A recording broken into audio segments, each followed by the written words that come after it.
1,111. There's a color spread, and I love this color spread. Based on a reader request, the Straw Hat strolling through a deep sea using jellyfish umbrellas. I do this every single time, but this time I'm not gonna ask. This time I'm not even gonna ask. We're just gonna roll with it. It looks cool. It looks very cozy.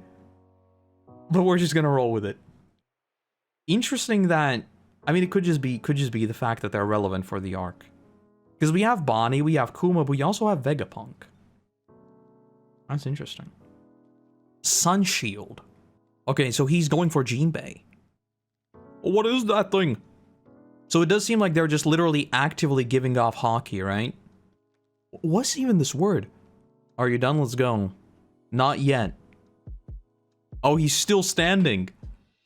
Standing here, I realize. Wait, what? Wait, what? So he's still standing. You won the fight. Fishman Karate. Sorry about this, Lucci. Oh, okay. Or rather, he gets back up. Normally, like, it looks kind of... You know, Lucci does look kind of sad. But at the same time, we talk about Buggy failing upwards. Right? Buggy has failed upwards this entire series. But can we talk about Lucci failing upwards? I've talked about this before. How does this man keep getting promotions? Hasn't he failed like every mission he's ever been a part of? Except the one that actually got him into this whole thing to begin with? Just saying. Just saying. Him like briefly stumbling and then getting back up is really cool though. That's cool. Okay. Oh. Okay. Okay. Maybe. Okay, let's see. Speaking of him being judged fairly, Cypher Paul ages 0, Rob Lucci. Where is York? What is that thing? York is still tied up in the command room on the 4th floor of Building A. Currently on the loose are the 2 who just escaped Roronoa Zoro and Jinbei, first son of the sea. 5 other members of the Straw Hat crew and 2 Vegapunks. Preparing to escape escape from the back exit of the Labo phase. There are 85 other Cypher Ball agents and 4 Seraphim in the basement of the lab. I mean, he might have gotten stomped, but at the same time, he's also still delivering his best. Maybe that's what he does. Maybe that's what he does. Maybe he's not very good at his job, but he's just extremely resilient. So every time he fails, he's still like, well, I mean, I still gave you where they are, right? So I kind of did my job. Maybe. A theory I like is that why CP9 agents were promoted after any lobby was that they were being, was that being a CP0 is its own punishment. They obey all orders from the Celestial Dragons and everything. I guess you could see it like that, yeah. But couldn't you technically just deny the promotion? I'm not sure. Who's got a better win streak, Smoker or Lucci? I need to go into this profile to do that. Why do you gotta do Smoker like that? Why would you say that? Look, Smoker actually hasn't been defeated that many times. Not that many times. It's what, like, Logtown, but that was Dragon. Dragon's obviously mega OP, so that doesn't count. Alabasta kind of counts, to be fair. And then post time skip, right? It's not that bad. Lucci, on the other hand. Okay. Let's stop. Okay. My partner is still gravely wounded in the command room.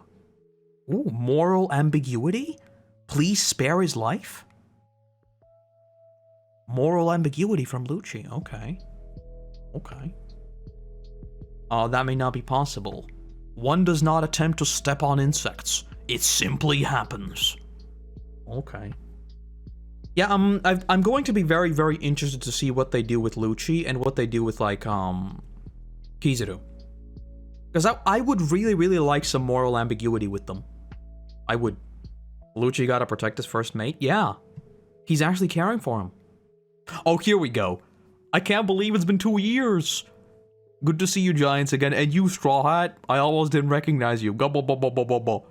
How do you know that form? The form of that god spoken of in Elbaf. Your outfit. It pleases us greatly. Gobble, bubble, bubble, bubble. I'm just gonna keep doing the laugh. I don't know what you mean, but we can talk later. Giants. A bad combination. Look at these colossal beasts. They look like they came from Elbaf's forests. Imagine if we get to Elbaf and these guys are just like ads. They're not even special. That would be very... I don't think so, though. I think it's just like a saying. We're already aware. We saw Sanji earlier. He said, if you see Luffy, tell him to run around the back of the island. I'm counting on you, Dorry and Brogy. You bet. Let's meet up later. Okay, what's this? We saw the story in the newspaper. Luffy's location, Nami and Usopp. Wait, hold on. I'm not reading too much into this, right? Why is everyone drawn in like a cutesy little form, but Usopp is just Usopp? Is this because Usopp talked to them? Is this like Oda's way of telling us that this is Usopp's framing of the story? Because Brogy and why do the names sound so weird? The giants, the two giants. They look like giants, but everyone else is all cutesy, and then Usopp is just Usopp. Yeah, I still Vegapunk's eyes are crossed out. Yeah, I think you're right. Yeah. Kind of a morbid thing to draw though. It's like I'm gonna draw him with his eyes crossed out. What I was going to say, we saw the story in the newspaper and we came to help you to escape. I'm very curious what the entire timeline looks on this.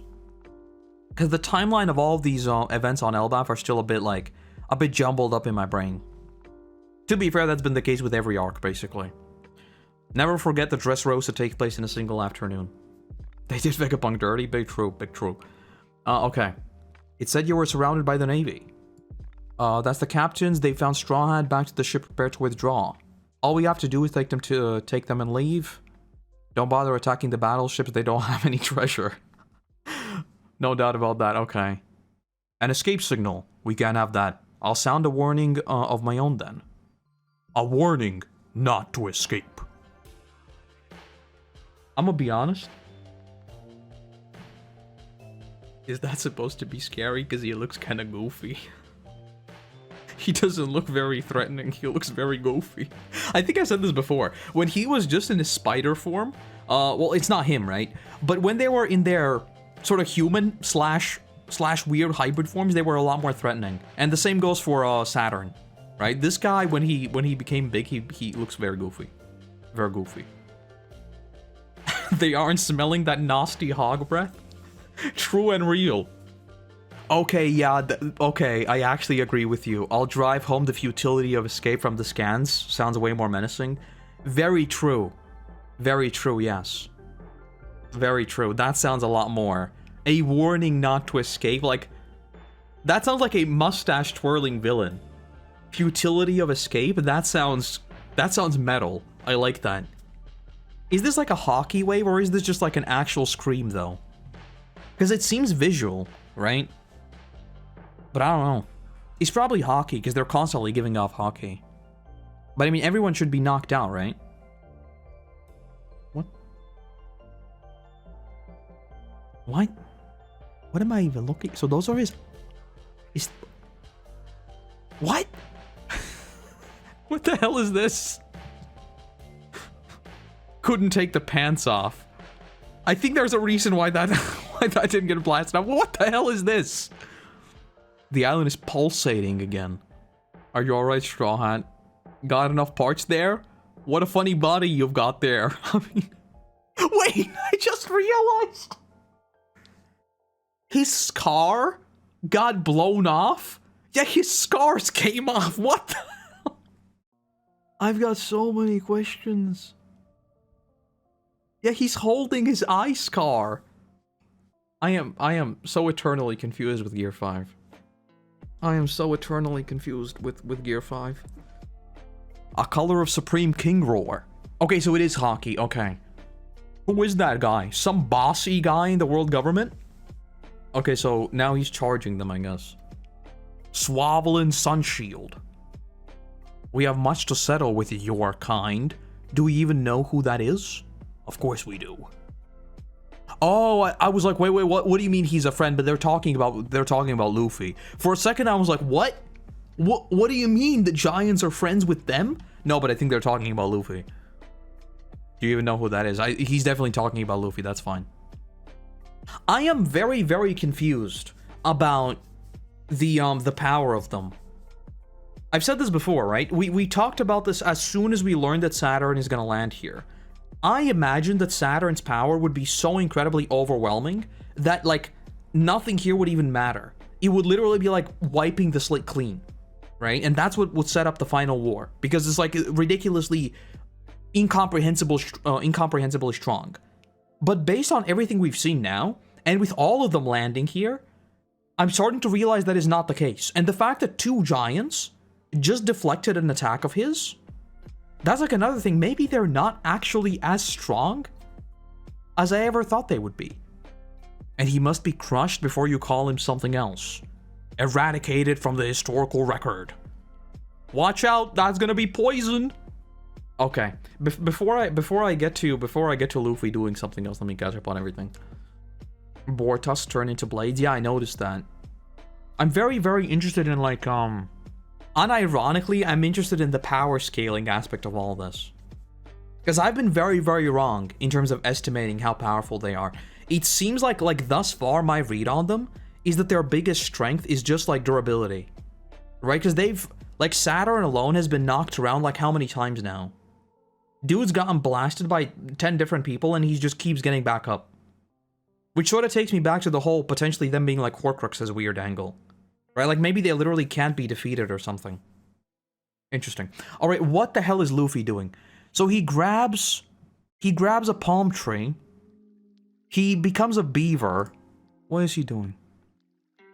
Is this supposed to be... Look. Oda.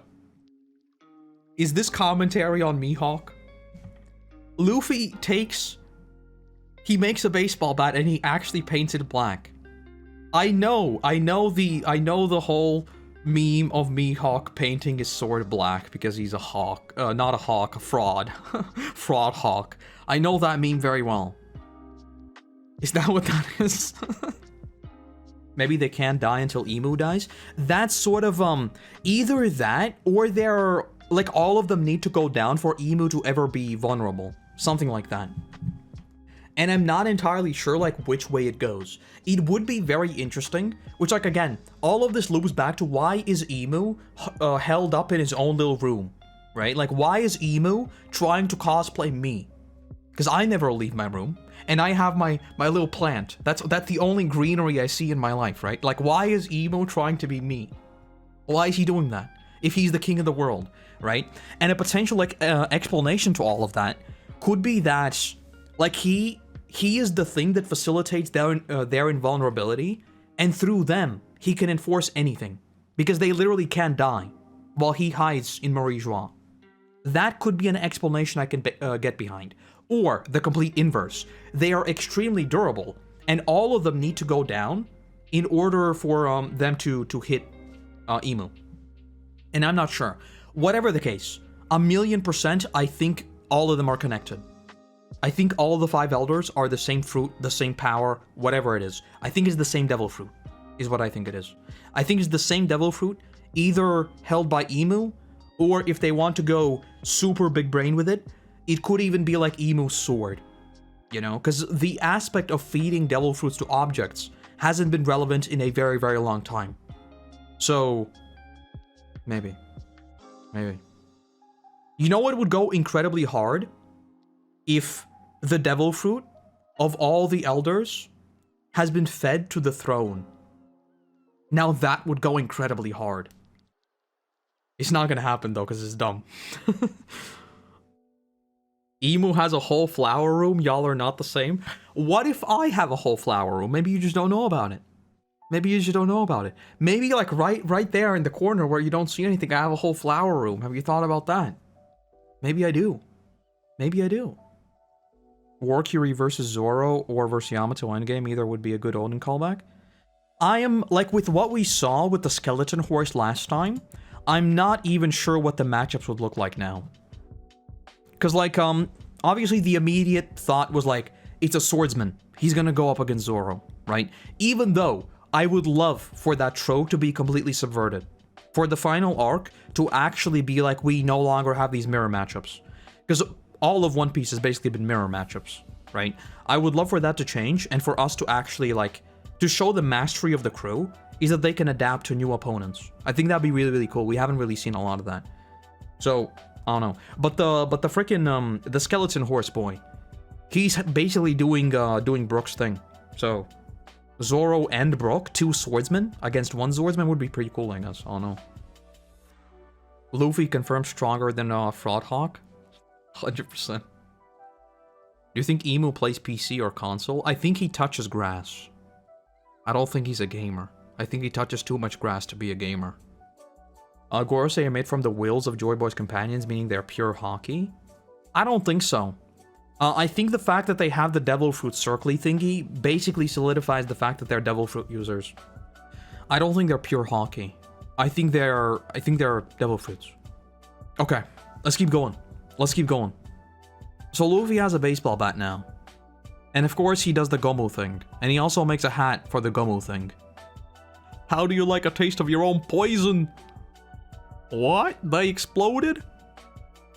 Captains, the flames are going to block off the forest. Let's get moving. You blew them to bits, go blah blah blah blah blah blah. Let's hurry, this won't matter. They're immortal. Does 56 mean anything? Yeah, 56 is just Gomu in Japanese. Well, it's not Gomu, but like the first things, I don't remember the numbers in Japanese. But yeah, like 56 is just Gomu Gomu. It's a reference to his devil fruit. I think 5 is just Go, right? And 6 might just be Mu. I'm not sure. I tried learning Japanese, I failed miserably, and then I started doing a bunch of other things, and I've forgotten everything. What I was going to talk about next was the immortal angle. Because right now, there's been a lot of, like, obviously, ever since the immortality surgery was introduced in I almost said in Doflamingo, in Dressrosa, there's been a lot of discussion about what kind of immortality it is, right? Because I'm pretty sure it's never actually stated to be immortality, it's meant to be eternal youth. I think it's the way it's put. I don't think the word immortal is actually ever used in reference to Law's Devil Fruit, right? But the obvious implication from Law's Devil Fruit and Doflamingo's entire thing is that the whole immortality surgery would be relevant in some form. But the discussion that has been around it is whether or not you are actually immortal in the sense of you are actually just unkillable, or you just can't die of old age, right? So if you get bonked by Luffy's freaking baseball bat, you could still die, but you sort of don't age. And we don't really have a confirmation either way. So it could be interesting if the 5 elders do actually confirm the fact that the immortality surgery does just straight up make you immortal. Because clearly they have it, right? Like, Saturn hasn't changed one bit. So I don't know. Do you think we'll ever get used to calling it the Hito Hito instead of Gomu Gomu? No. I don't think I will ever accept the fact that his devil fruit is actually changed. I still think that is like my universal Gear 5 opinion that I still hold. I see no reason for it being renamed. Zero reason whatsoever in it being reclassified. I think it was the most useless change in all of One Piece. I still think it could have easily just been Gomu Gomu and that's it. It could have just been the Gum Gum Fruit, and all the abilities that Luffy holds is just the awakening of the Gum Gum Fruit. I don't think it needed anything else. But then again, like, what is a naming scheme? Like, the whole naming scheme, you could even argue that it's just like an in-universe thing. It is actually the Gomu Gomu, right? It doesn't matter, like, the name is made up. If you put elders in the sea, will they be able to move because they don't have devil fruits? We don't know that they don't have devil fruits, right? So if they're a manifestation of a devil fruit, do they still hold the properties of a devil fruit? I assume you're framing the question like if they are still like a result of a devil fruit, but they themselves are not devil fruit users, and that's a good question. That's a good question. I don't know. Okay, final page. Let's get through the final page, then we'll get into all the discussion, because I think there's a lot to talk about here. Keep running? How could they be immortal? I don't know, but they keep coming back no matter what you do. I've never heard of such a power. Jinbei, Zoro, hurry up. We're on our way. I think it's faster to just run. Look, in front of the ship. You're not getting on that boat, Jewelry Bonnie. Where's the room on the monitor? It talked! Who are you? Go away! Shows your wounds. Let us help you. Am I wounded? Yes. Deeply wounded. that we should act. Oh, that's actually kind of sad. I was gonna make a joke out of it, but this is actually sad. Then we should act fast. Just let me rest. That's actually sad. Deeply wounded. Just let me rest. Yeah, I was gonna joke about it, but that's actually like deep. Something far larger than even the giants has appeared on the island, reporting from the northwest coast of Egghead. It is unaffected by the flames. The gargantuan creature is standing in the flames and groaning about something. JOYBOY, sorry.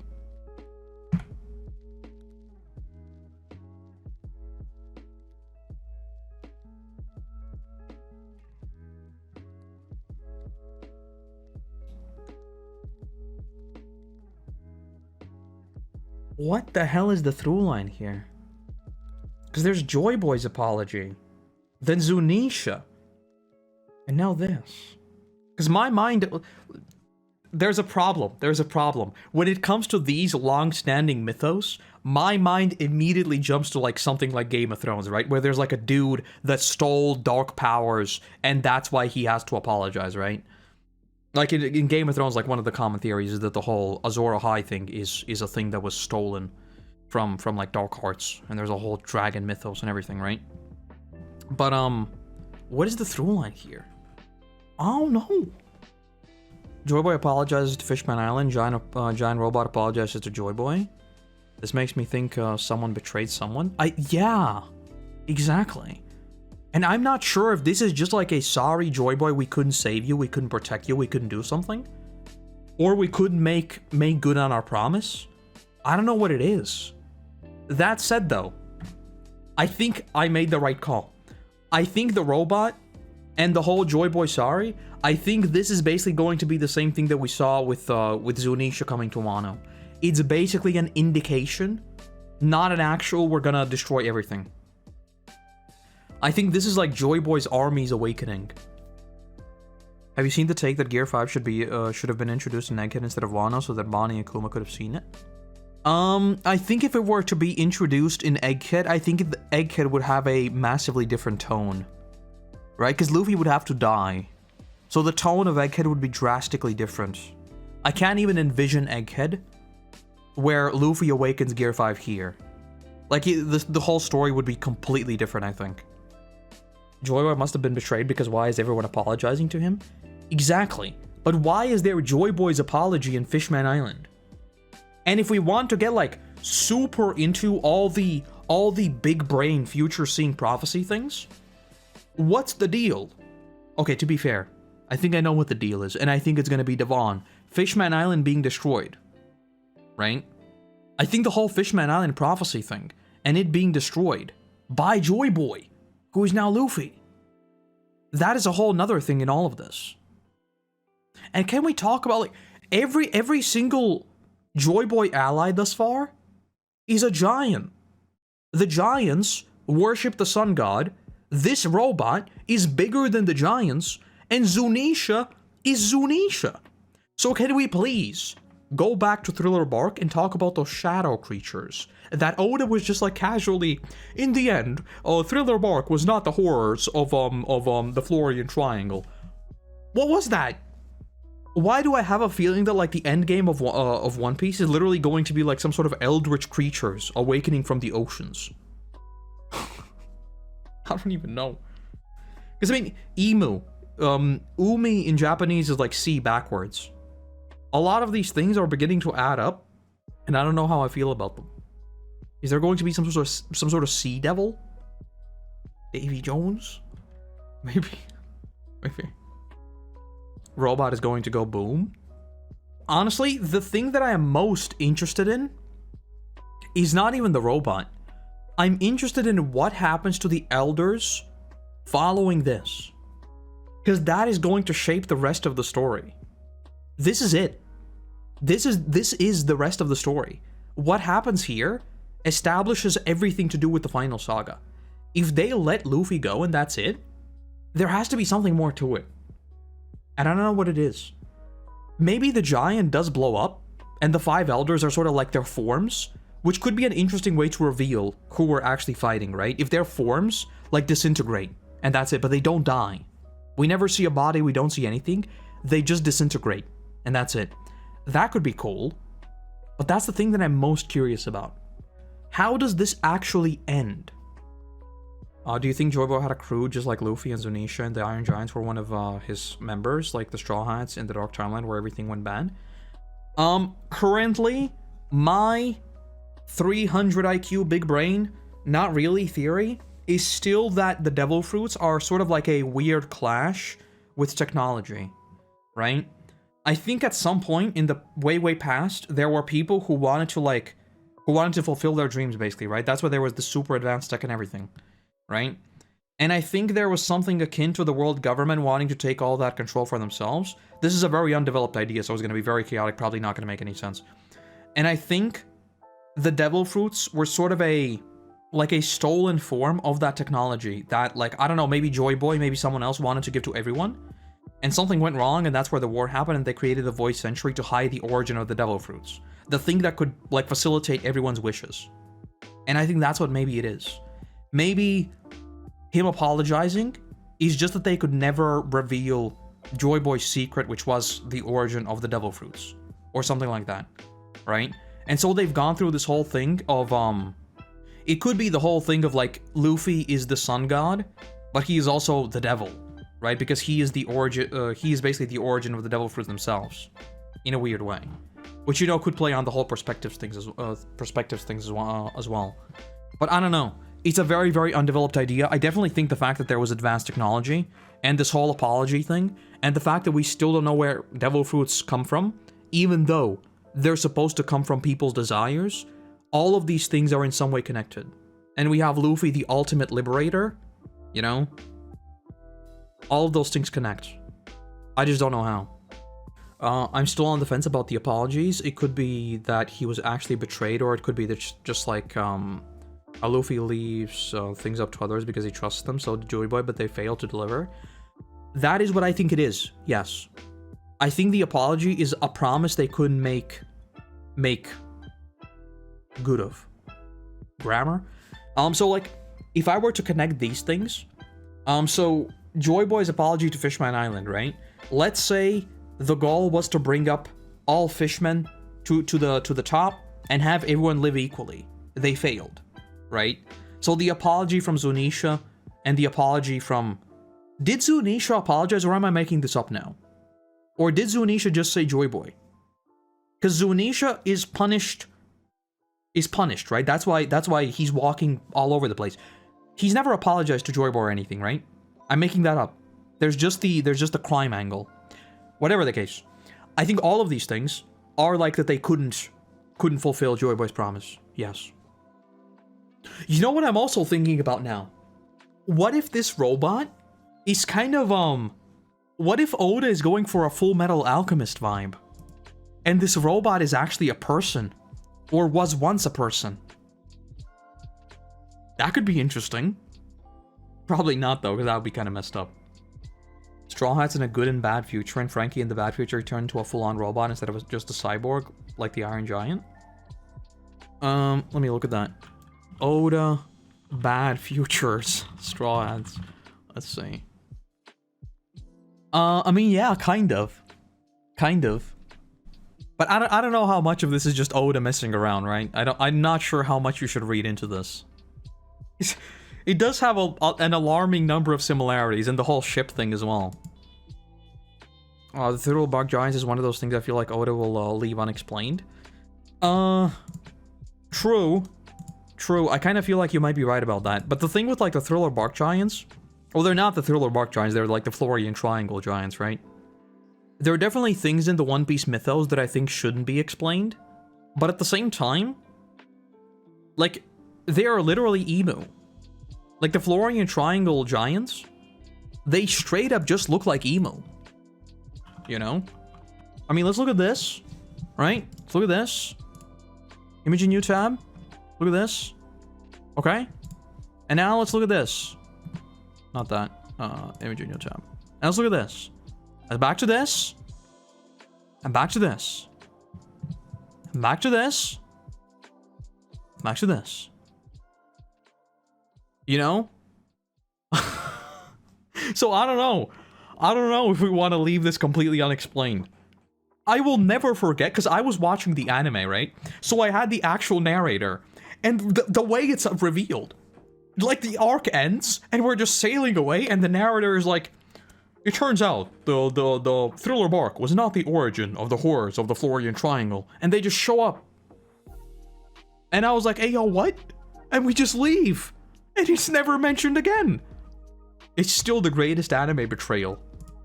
I've got no idea how it's actually handled in the manga. I kind of want to go and look at it now, but... did you know that if you size scale, the Florian Triangle giants are way bigger than Zunisha?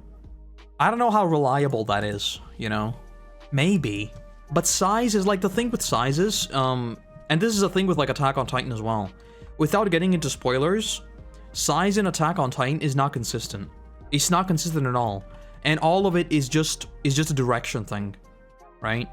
If you're telling a story, it's sometimes better to like frame things so that they look bigger.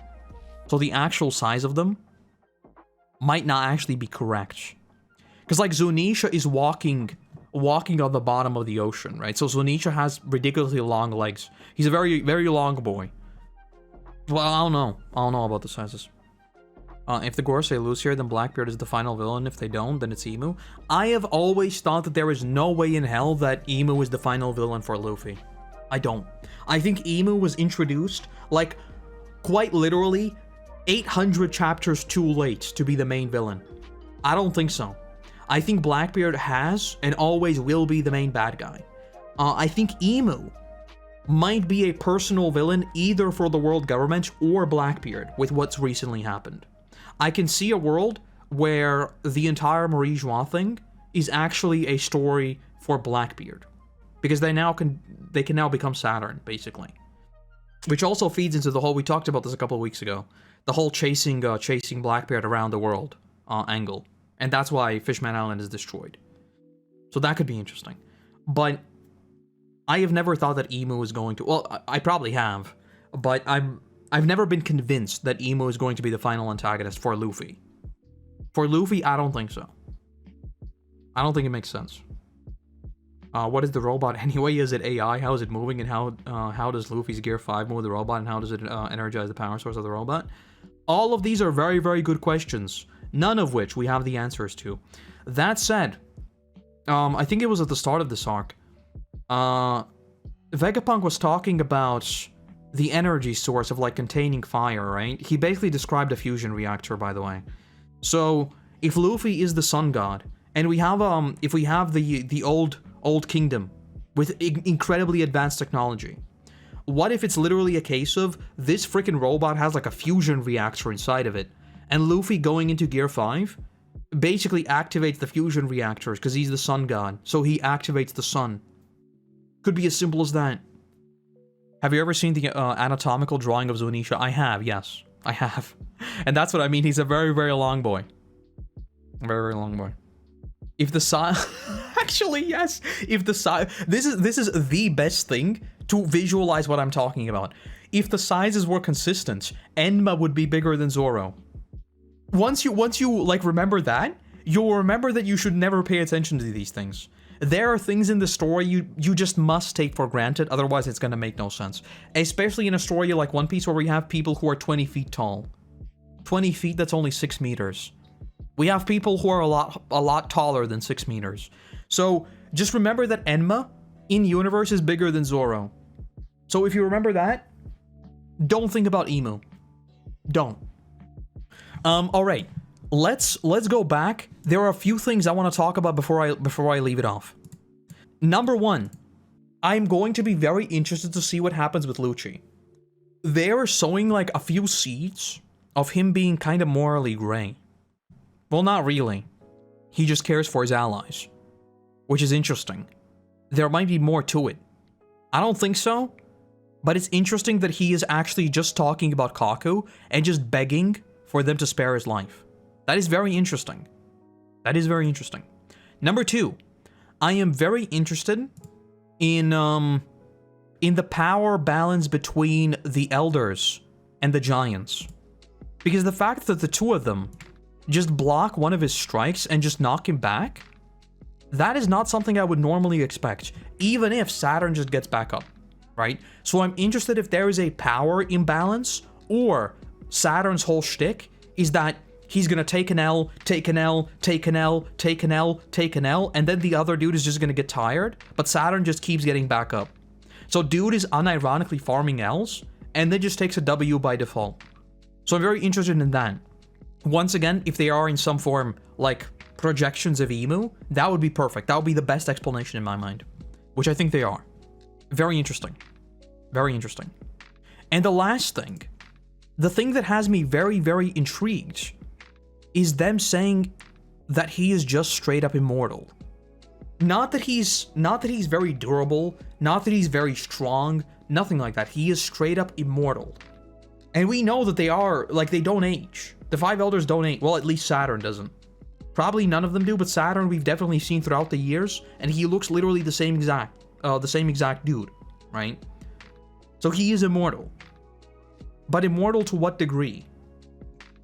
And as far as the apology goes, that's one I'm like I said, I think the fact that there was JOYBOY's apology, there is now this Giant's apology, and then we have Zunisha who is supposedly committed a crime. All of these points are connected in my mind. I think what could be kind of interesting is if yeah,